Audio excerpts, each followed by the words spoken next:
Hey, what's up, everyone? Morey Croson here, and today we're going to be going over everything you need to know in order to run a faster 40-yard dash. I'm going to start the video right now.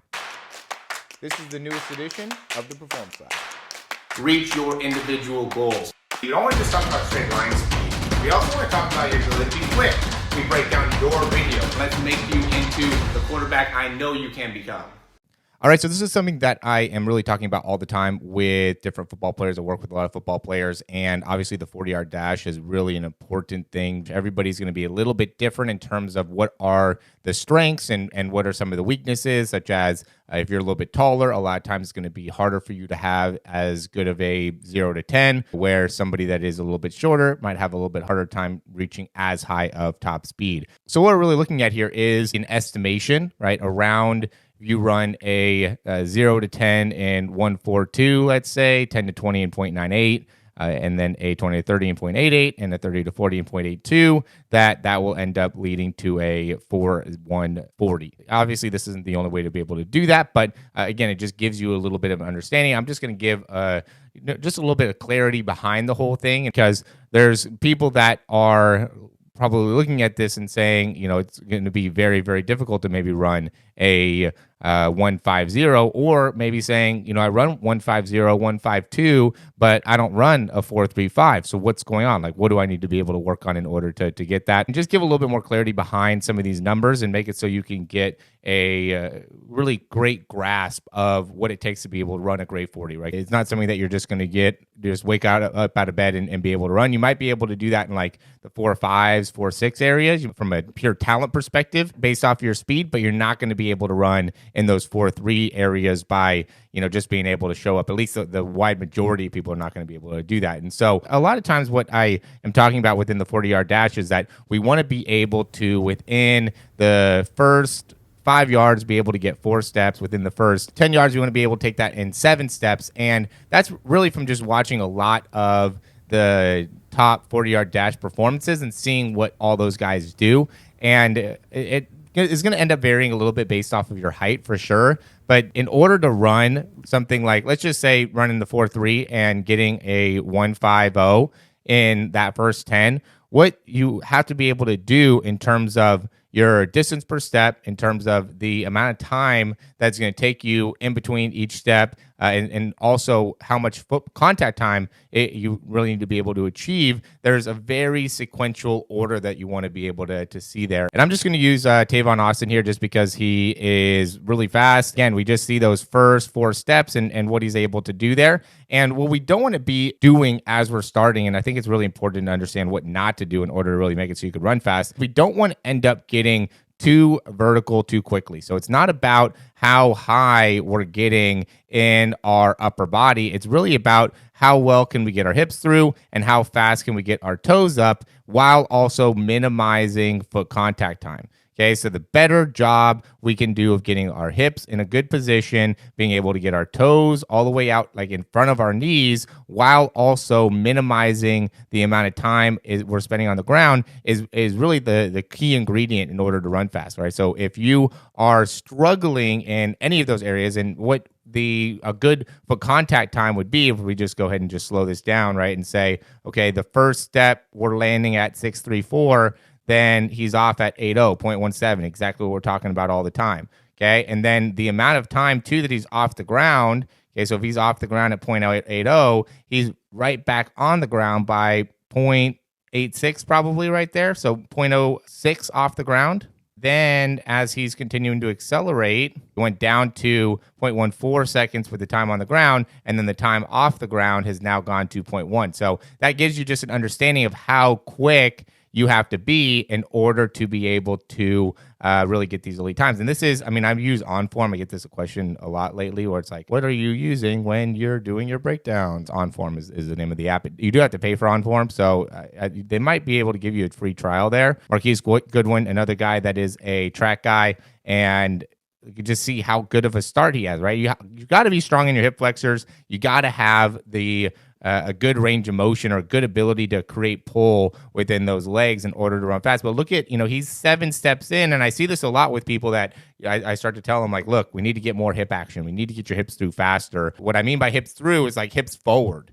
Okay, sometimes I feel like people have a hard time really conceptualizing what is getting your hips through mean. Well, getting your hips through essentially means that you are getting your hips to come forward, right? And when I'm talking about the hips, I'm talking about this part of your body. I'm not talking about your hip flexors. I'm talking about your entire pelvis needs to be able to come forward as you are sprinting. Okay. And then when you get to that position, or as you're starting to get those hips through, that's when you start to rise up in your head. But look, I mean, he's 20 yards down the field and he still hasn't lifted through that upper body all the way. And the reason is because he's building speed the entire time in order to get to those elite speeds, right? What did he end up running? 4.25 as well, right? So in order to get those times, we have to be very, very good at accelerating and accelerating for a long period of time. All these guys are able to run very fast 0 to 10s and are all able to run very fast 10 to 20s. Okay, so they're getting to their top speed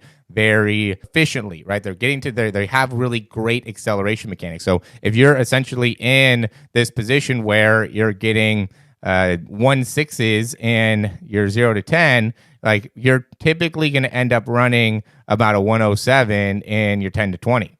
Okay, so you got to really be able to work on getting that number down as best you can. So then this number can get down, and then this number can get down, and this number can get down. But there's a big correlation between how well you can get to, running something like this, like a 152. If you could do that, now being able to run a 103, which is still an impressive feat, is a lot more doable. If we're running 1.6, then the chance of you running 1.0 or 102 or one of these times in the 10 to 20 is not very likely. You're going to be much more on the higher end there, which is going to put you at a point where you're already at 1 or 2.67 at top speed. And now it's really hard for you to be able to get into those elite times. I know there's a lot of high school athletes that are probably watching this video, or maybe dads of high school athletes, high school coaches, right? 4.7 is like, not great, or 4.75 maybe. You can tell a lot by how well they're able to accelerate. And if you're getting those types of numbers, what it means is your acceleration mechanics aren't as good as they need to be. So even if you get into a great 30 to 40 time period, which 0.95 at the end of the day, like that's not bad from a speed perspective. Let's just go ahead and break that down. So you can see 0.89, it's 23 miles an hour. 95, 21.5, like that's pretty good, especially if let's say you're like a linebacker running 0.95. That's a pretty good top speed, right? But running 4.7 is not a really impressive time. You got to really be getting closer to 4.6. Well, in order to get that 4.6, you either have to have a much better acceleration. And there's guys that I know that run 4.6 that are running in the 1.5s in their first 10 and just are not able to accelerate all the way, or just don't have the top speed capability, right? So in order to, essentially what this is saying is like, in order to run a 4.4, not only do you have to have an elite 0 to 10, okay, because once you get in the 1.6, let's say, now the chances of you running 4.4 goes down a lot, because now your ability to accelerate it has kind of been shown as like a potential issue, right? A potential flaw. So now you have to really run closer to like a 0.84 in your last 30 to 40 in order to actually run a 4.4. But if you run a 1.54 in the first 10, but then your top speed is at 0.95, right, which is, again, respectable, or 22 miles an hour. There's a lot of guys that are in high school that are running 22 miles an hour, right, which would be, let's just say 0.9, okay? If you're running 0.9, that's not a bad time, 4.5, especially somebody that's 16, 17 years old. But people are watching this trying to say, okay, how can I get into these elite numbers? And what you have to be able to recognize is the importance of your acceleration, the importance of your drive phase. That's really what it's all about, is like, how well can you get from 0 to 20? And once you can really get a isolated structure behind getting a great 0 to 20, it's a lot easier to improve your top speed. Now, I think personally, too many people are working on their overall strength, right? Their hamstring strength, or their whatever, squat, deadlift, things like that, in order to try to run faster, or are even, especially within the 200, 400 meter, are working too much on like aerobics, these long distance things that aren't building that fast twitch muscle fiber. You have to be building that fast twitch muscle fiber in order to run as fast as you can. Look, you need to be working on being explosive. And also, you need to work on your technique and make sure that you're not wasting time in any part of this, right? If you have an inability to even get in the 1 second area, right? Like look at the difference between being in a 0.99 and 1.0. Like now all of a sudden you're in the 4.8s and 4.9s if you can't get into the mid to low 0.9s. Like these numbers all sound easy, sound accomplishable, but it's one thing running 0.9 and it's another thing when you're running 1 second. So 20 miles an hour is a very respectable time, but taking that and, getting into that 0.9, that is 22, right? So that's adding another 2 miles an hour to your top speed. That's not an easy thing to do. Even adding a 1 miles an hour is a very hard thing to be able to accomplish. And so, again, I wanted to make this video just to give you a clear pathway, right? And I think this is a great way to be able to look at it.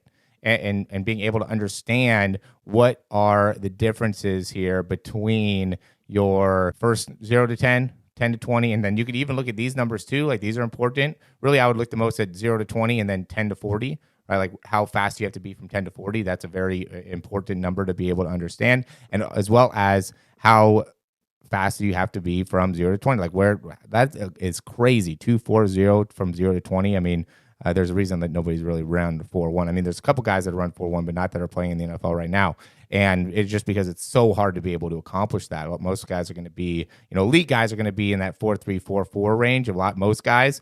There's obviously some very, very unique guys that are sub 4.3, but a lot of great guys are in that 4.3 to 4.4 range. And so if you can get to that as a football player, it really puts you in that category of having great speed. And in order to do that, you got to be 1.5 in 0 to 10, and 1.03 in the 10 to 20, which is again a very elite acceleration and gives you the blueprint to be able to run a great 40-yard dash. So yeah, guys, as always, if you like the information, go and click that thumbs up down below. I'm going to probably attach a blog post to this eventually that will get even more in-depth into how to run this at a very elite pace and make it so you can get a very clear understanding of how to run a faster 40. The best thing to do, though, is to join that How to Run Faster 40 program that I have. It's 147. It's 4 weeks. It gives you a lot of great workouts, gives you drills, gives you exercises, give you everything that you need to be able to run faster in a very short period of time. I think that really being able to identify the main culprits when it comes to running, right? Being able to really identify what is going to be most important to be able to work on in order to run faster is such a huge tool for you to be able to reach your full potential. And that's what we really want to be able to do within that 40-yard dash program is help you understand what it's going to take to reach that full potential. And I mean, I've been working with people with their 40 for a long time.